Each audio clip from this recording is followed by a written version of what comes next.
हटो भैया हटो। Sorry sir. No problem no problem. जिंदा है? Yes sir. Oh no problem.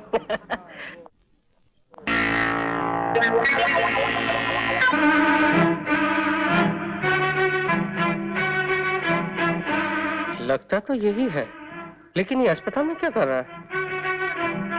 लगता है राय बहादुर का आदमी है। पूछना पड़ेगा।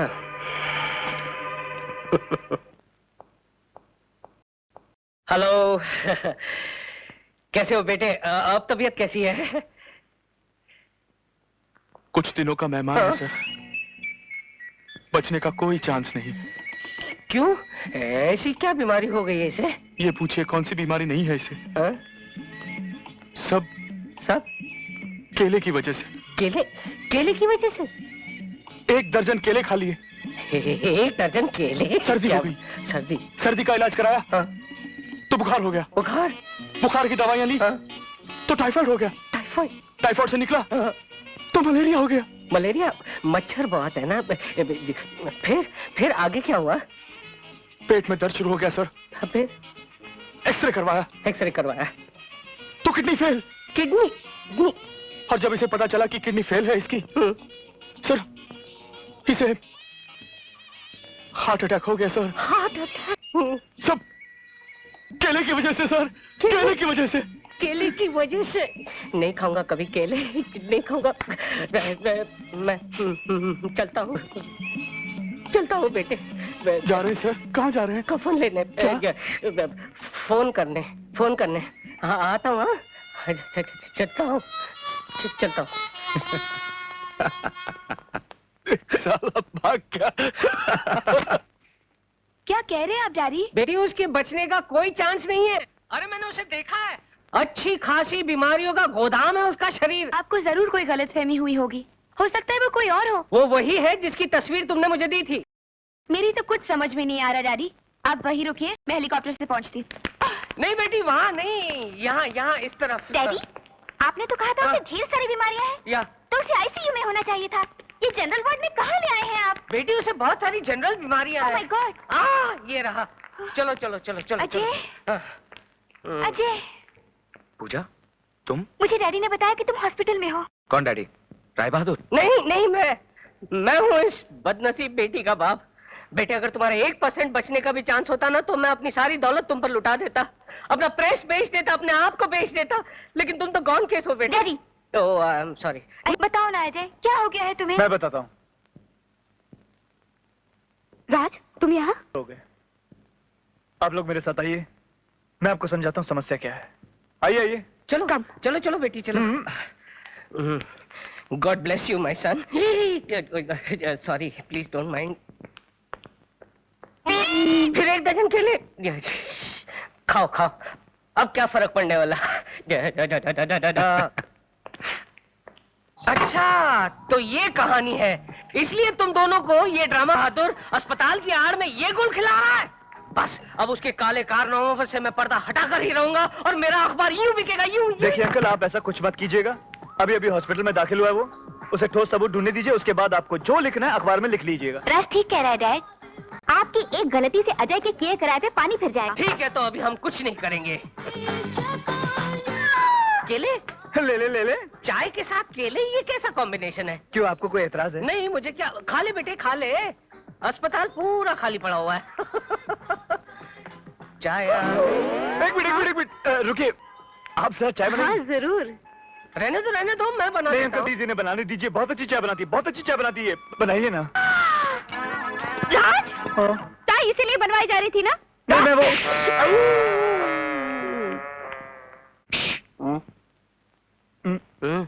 क्या? किसी ने हमें देखा तो नहीं? नहीं हम तीनों में से किसी ने नहीं देखा। गुड, आप चाय पीजिए, मैं गाना गा के आता हूँ। गाना? Yes, attack. Okay. Sister. Yes sir.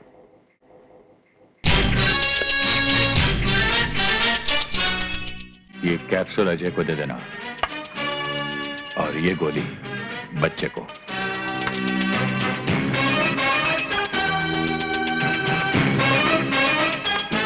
गोली तो फेंक देगा लेकिन पानी जरूर पिएगा।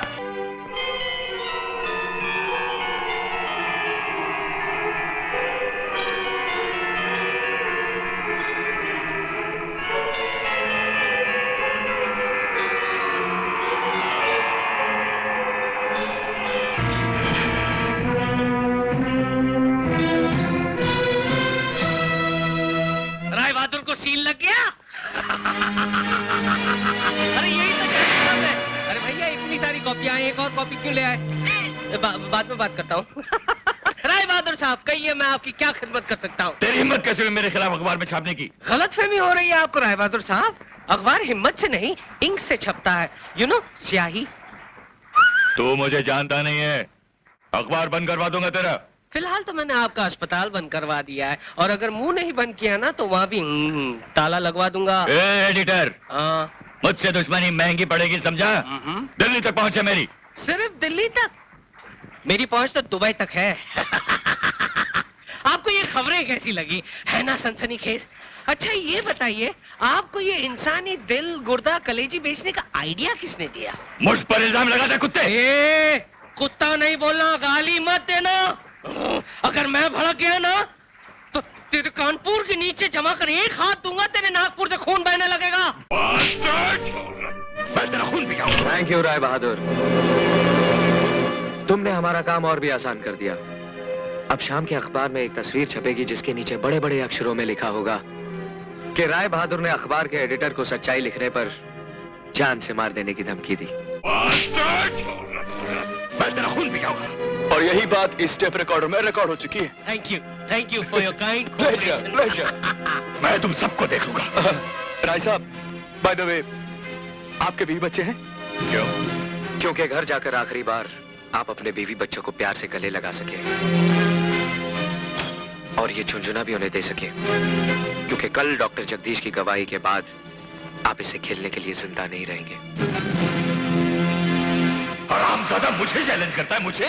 अपने गुस्से को कंट्रोल कीजिए राय साहब। देखो, तुम अच्छी तरह से अपने बेटे को समझा देना, वरना उसके साथ वो भी मारा जाएगा। प्लीज राय साहब, मेरे बेटे को इस मामले में मत घसीटिए, मैं रोकूंगा उसे।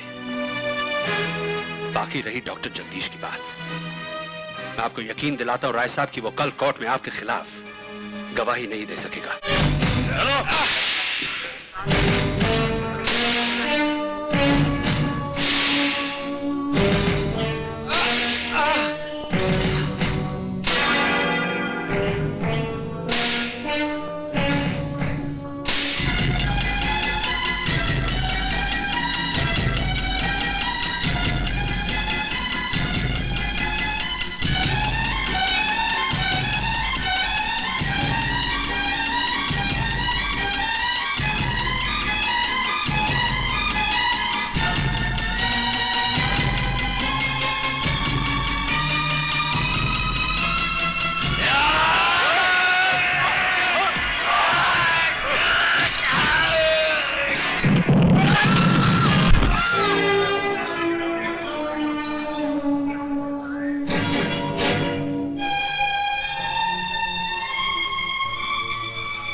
अजय,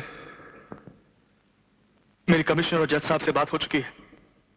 कोर्ट ने हमें 24 घंटे की मोहलत दी है।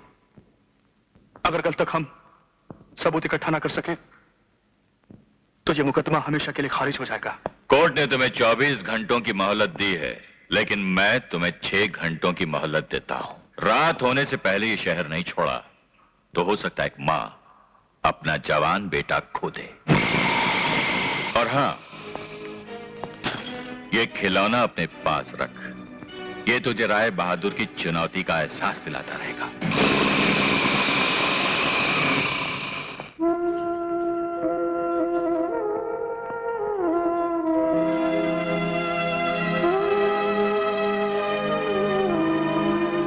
जिनकी आरती उतारने के लिए तू इन चिरागों को जलाए बैठी है, जिनके पैर छूने के लिए तू बेकरार हो रही है, मैं उनके चरणों की धूल तक नहीं ला सका माँ।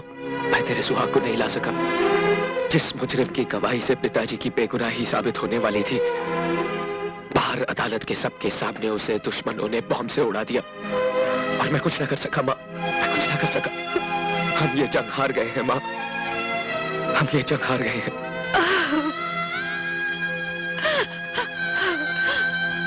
हे भगवान। अब भी तेरे होठों पर इसका नाम है। अरे दुश्मन तो दुश्मन, लेकिन ये जिसकी चौखट पर 20 साल से तू माथा रगड़ रही है, जिसके दरबार में इंसाफ के लिए न दलीलों की जरूरत होती है और ना ही वकीलों की, तो फिर इसने इंसाफ क्यों नहीं किया तेरे साथ? तेरी तपस्या के बदले दुख और तकलीफों के अंगारे क्यों डाल दिए तेरी झोली में? पूछ इससे माँ, पूछ। अगर ये हमें इंसाफ नहीं दिला सकता तो इसे हमारा तमाशा देखने का कोई हक नहीं है। मैं इस मिट्टी के ढेर को इस घर में नहीं रहने दूंगा। तू हट जा माँ। इस घर में इसकी कोई जगह नहीं है। छोड़ दे। क्या पागलपन है? अजय तुझे मेरी कसम।